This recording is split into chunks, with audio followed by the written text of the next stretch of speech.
Hello and welcome back to the NJ Biz podcast. Jeff Kanige here with my colleague Jessica Perry at the Jersey City Summit for Real Estate Investment. Our next guest is Bernel Hall. He's the president and CEO of New Jersey Community Capital. Bernel, welcome.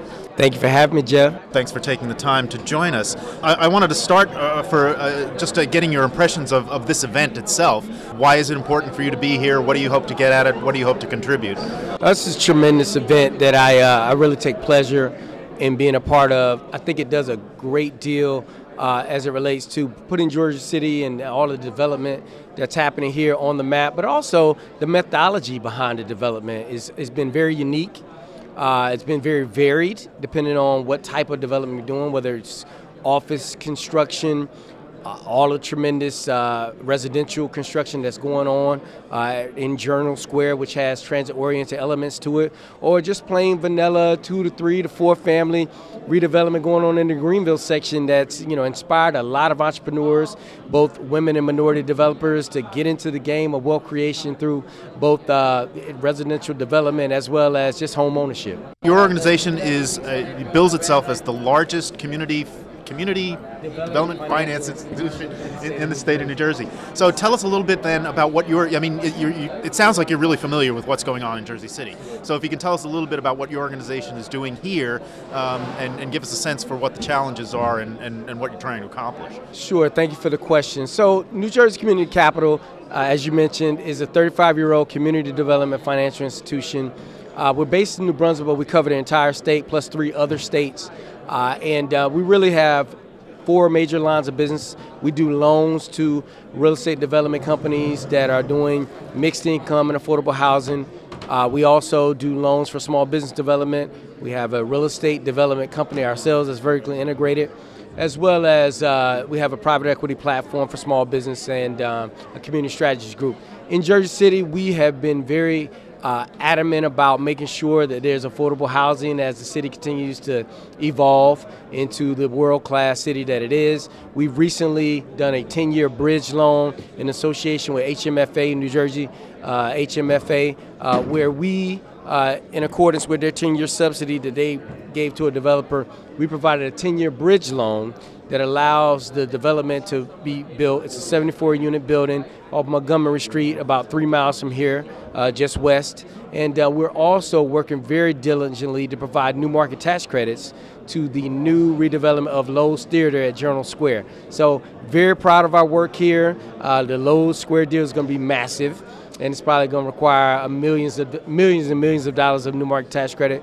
But we're also very proud of the 74-unit affordable housing deal that we're doing, because we believe you're really working both ends of the spectrum as it relates to large commercial and community-oriented developments, as well as smaller affordable housing developments, is how you bring the city to its highest and best formation. We talked to the president of the city council a little while ago, Ms. Waterman.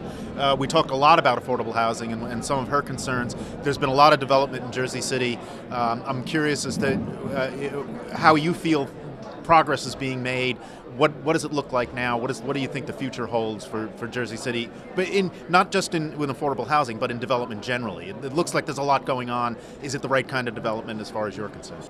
Sure. Look, Jersey City has a brilliant location, as we all know, right? And it's interesting to hear people say 30 years ago it didn't look like this, so on and so forth, because it was always right across the river from New York. And I think people recognize that. You're seeing a lot of New York developers, such as the ones that were speaking on the panel earlier today, coming across the river, not only because of the location, but also because the city has done a really good job of balancing being pro-development and pro-resident. The inclusionary zoning ordinance that passed in December has just been, tremendous as it relates to balancing affordable housing development with development. But also, look, some of the tax abatements and some of the other things that the city has done to be pro-development has been great as well. So I think balancing, which is very, very difficult when the land is so valuable, and there's so much demand for highest and best use market value properties. Balancing the focus on that type of development and encouraging that type of investment with investing in the well-being people that have lived their own lives and have lived through the tougher times, and making some of these developers commit to infrastructure and expanding Route 440, so that Bayfront won't cause traffic congestion, and building new schools because you're going to have 1,200 new students. That sort of thing is really difficult, but the mayor and the president of the city council and others have done a great job of letting research lead the type of subsidy as well as the type of ask of developers necessary to make sure that this is done well and done right the first time. Okay, well that's interesting because I've heard, developers will very often complain a lot about government and about red tape. What I hear you saying is that that's not the case in Jersey City. That the city council president wanted to be partners with folks like you. Is that from your perspective? Is the mayor, city council, are they succeeding in that effort? Well, first and foremost, we also have to acknowledge that it's the developer's job to ask for more, right? They're eternal optimists. They want to build the tallest skyscrapers. They want the most density, right? Because more density means more money. But, at the same time, you've heard many of them acknowledge it.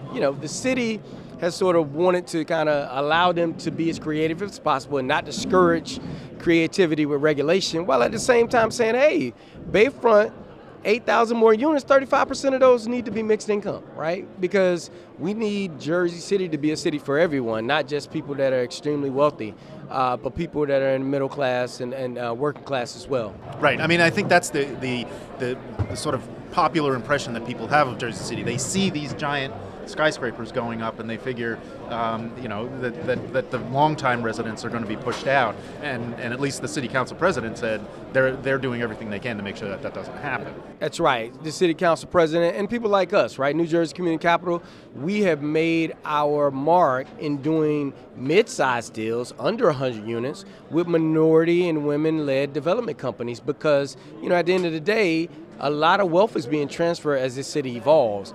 And we're trying to make sure that, that is up and down the socioeconomic and across all diversity and gender boundaries.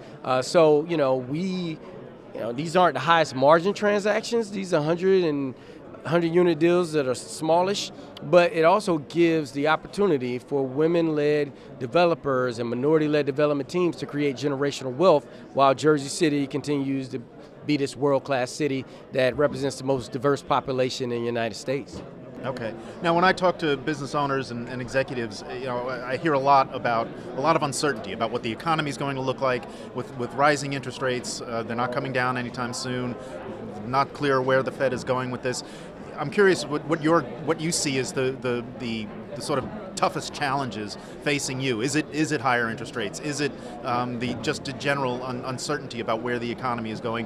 What do you need to work on? What are you anticipating? Sure, it's the conflation of higher interest rates, and that's a result of both inflation, right, as well as the consolidation of the banking industry. I said earlier in the panel that the banking industry is 33% smaller than it was 30 years ago. Now, we can talk about, the recent run on the banks. We could talk about the 2008 crisis, but quite frankly, regional banks are consolidating with larger banks because it's not a high margin business unless it's a scale business. So you want to be bigger to stay around longer. But, with less sources of capital, then obviously creates the sort of oligopoly that makes its way for higher interest rates because I can charge you more because you don't have that many other options. So that's probably the hardest problem to solve, because even with folks like us who are really focused on being sort of the lower interest rate patient provider of capital, we're seeing a ton of new demand for our product, right? Our year last year, we thought we were going to do $30 million a loan. We ended up doing $45 million a loan as people ran sort of from the high interest rate, the bank came to us for lower interest rate, but we also borrow from banks and the Fed and the government. And as they raise rates, we have to at least partially send some of that cost down to end users or we'll be out of business. So, this part of the economic cycle where rates are high and inflation is high is the toughest. It's a little stubborn because, in response to COVID-19, the government put a lot of cash into circulation, right? A lot of cash in the circulation drives people to buy, and that drives inflation. And that's part of the reason why we're here as well, right? Because that cash is still cycling its way through the economy. But just like times in the past, the economy will steady. right? We'll get through this part of the economic cycle, and things will get back to normal in the next 12 to 18 months. Okay, well, that was actually going to be the last question, was what your outlook is. It sounds like you're pretty optimistic about where things are going. I am. Yeah, obviously, 6.5% rates are much higher than 3.5% rates that we were enjoying just 2 years ago. But at the same time, I'm old enough to remember, in the 90s, 6.5 was a decent deal, right? So it's not the end of the world. We're not nearly in need of government bailouts the way we were in 2012. So the economy is not like blowing up. We're just going through the part of the cycle that leads close to a recessionary period. We'll get through that, and we'll be back to business soon enough. Okay, well, we'll leave it there. I hope you'll come back and give us an update on what's going on. Bernel Hall, President and CEO of New Jersey Community Capital. Also, I should mention, a recently crowned person to watch in finance by NJ Biz.